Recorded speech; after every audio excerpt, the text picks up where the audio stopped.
Lávame, límpiame. Es el tema del Salmo 101, que habla de un proyecto del rey David, un manifiesto en realidad, de normas éticas que él se impuso para sí mismo y para su administración. Y cuando habla de sí mismo, dice, cantaré a Dios, entenderé el camino de la perfección, andaré en la integridad de mi corazón, aborreceré la perversión.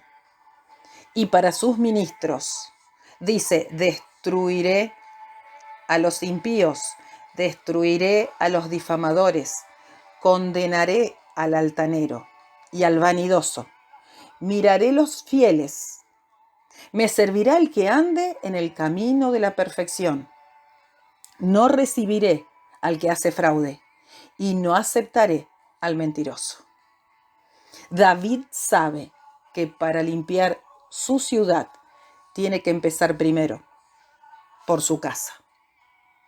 Ya en el Salmo 51, David hace referencia a la limpieza, pero en este caso a la limpieza personal, porque él había pecado. Y le dice al Señor, ten piedad de mí, oh Dios, conforme a tu misericordia. Él sabía que había pecado grandemente contra Dios, pero también confiaba en que la misericordia del Señor era suficiente para limpiarlo. Conforme a la multitud de tus piedades, borra mis rebeliones, lávame más y más de mi maldad y límpiame de mi pecado. Y continúa diciendo en el mismo Salmo 51, purifícame con hisopo y seré limpio, lávame y seré más blanco que la nieve, hazme oír gozo y alegría, y se recrearán los huesos que has abatido. David estaba completamente consciente de que para tener gozo, paz y alegría necesitaba sentir el perdón de Dios sobre su vida. Y el mismo profeta Jeremías también habla de la sanidad y medicina que significa estar limpio por el Señor. Dice en su capítulo 33, Jeremías, yo les traeré sanidad y medicina y los curaré y les revelaré abundancia de paz y de verdad. Y haré volver los cautivos de Judá y los cautivos de Israel, y los restableceré como al principio, y los limpiaré de toda su maldad. Vemos aquí también cómo el concepto de limpieza se relaciona con la libertad en este caso. Y el Señor Jesús vuelve a relacionar la limpieza con la sanidad. Cuando sana a un leproso, en Mateo capítulo 8, podemos ver que dice que cuando Jesús descendió del monte lo seguía mucha gente, y vino un leproso y se postró delante de él diciéndole, Señor, si quieres, puedes limpiarme. Y el Señor extendió la mano, lo tocó y le dijo, quiero, sé limpio. Y al instante la lepra de este hombre desapareció. El Señor lo había limpiado, literalmente, de su enfermedad. Y en Hechos hay una situación que vive el apóstol Pedro cuando él se negaba a ir a predicarle el evangelio a los gentiles. No había entendido todavía que el evangelio era para todos. Entonces el Señor le hace ver un lienzo que desciende del cielo. Y una voz dice que le decía, levántate Pedro, mata y come, porque había de todo tipo de animales. Y Pedro se niega y dice, no, Señor, porque ninguna cosa común o inmunda entró jamás en mi boca. Y la voz del Señor le respondió por segunda vez, lo que Dios limpió. No lo llames tú común. Ahí podemos ver la seguridad que podemos tener en que si el Señor nos limpió, estaremos o podemos estar realmente limpios. Y otro concepto que se nos dice acerca de la limpieza, que nos limpiemos de la vieja levadura para que seamos nueva masa.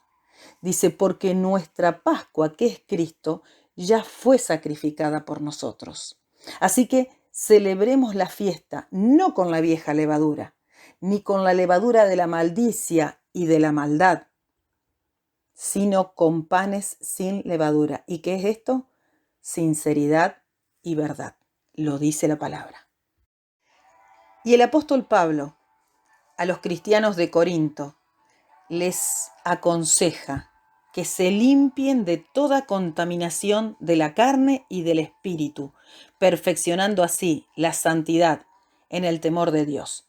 ¿Y por qué les dice esto? Les habla de las promesas, les viene diciendo, tenemos promesas. ¿Y a qué promesas se refiere Pablo? Les dice, ustedes son templo del Dios viviente. Y Dios dijo, habitaré y andaré entre ellos, y seré su Dios, y ellos serán mi pueblo. Si somos templo del Dios viviente, necesitamos mantener nuestro templo limpio. Dice, si andamos en luz, dice Juan, como Él está en luz, tenemos comunión unos con otros, y la sangre de su Hijo Jesucristo nos limpia de todo pecado. Si decimos que no tenemos pecado, nos engañamos a nosotros mismos y la verdad no está en nosotros. Si confesamos nuestros pecados, Él es fiel y justo para perdonar y limpiarnos de toda maldad, dice el apóstol Juan en su primera carta. Gracias, Señor, te damos en este momento por ser la fuente necesaria, suficiente para limpiar nuestra maldad. Gracias, Señor, por el alto precio que tuviste que pagar, Señor, derramando tu sangre en la cruz del Calvario para que podamos ser limpios. Límpianos, Señor, con hisopo, como decía David, y seremos más blancos que la nieve. Señor, sabemos que somos débiles, que caemos, que pecamos. Pero confiamos, Señor, también en tu gracia y tu misericordia, que es más grande que nuestro pecado. Te pedimos, Señor, que por amor a ese amor tuyo, Señor, andemos en integridad. Que podamos, Señor, limpiarnos de toda maldad. Fue muy alto, Señor, el precio que pagaste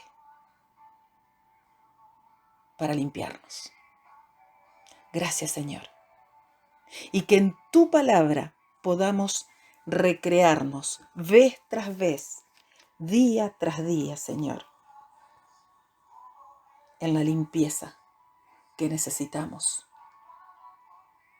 a cada instante, para poder adorarte, Señor, con manos limpias. En el nombre de tu Hijo Jesús te lo pedimos. Amén y amén.